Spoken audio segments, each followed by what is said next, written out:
నకిలీతో తెలుసుకునేందుకు QR code scan చేసి తెలుసుకోవచ్చన్న మంత్రి కొల్లు రవీంద్రకు మాజీ మంత్రి పేర్ని నాని కౌంటర్ ఇచ్చారు. 90 రూపాయల మందు తాగే వాళ్లకు క్యూఆర్ కోడ్ స్కాన్ చేసి తెలుసుకునేంత నాలెడ్జ్ ఉంటుందా అని నిలదీశారు. ఎవరైనా సరే మన ఫోన్లోనే మనం యాప్ని డౌన్లోడ్ చేసుకోవచ్చు. ప్లే స్టోర్ ద్వారా డౌన్లోడ్ చేసుకుని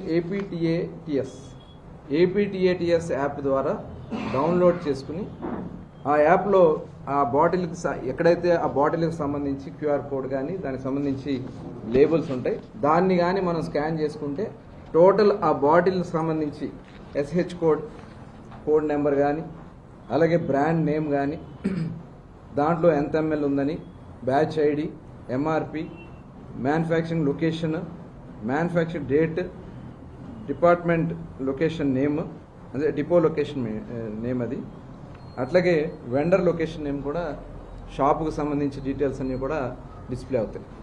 ఈ స్టేట్మెంట్లు ఇచ్చిన వాళ్ళు, క్యూఆర్ కోడ్ పెట్టిన వాళ్ళు అయితే వాళ్ళకి పెద్ద ఫోన్లు ఉంటాయి, 5 ఫోన్లు ఉంటాయి, 4 ఫోన్లు ఉంటాయి, స్కాన్ చేసుకుంటారు. మీరు తాగేది నాణ్యమైందో కాదో తాగుతారు. కానీ రోజు కూలీ నాలీ చేసుకునేవాడు, కోట్ల మంది ప్రజలు మీరు ఇచ్చే 99 రూపాయలు సారాన్ని కొనుక్కుని క్యూఆర్ కోడ్ స్కాన్ చేయాలా? ఇది జరుగుద్దా? అంటే మీ వల్ల చేత కాదు, మీరు పట్టుకోరు, మీరు ఆపలేరు, ప్రజలే పట్టుకోవాలి.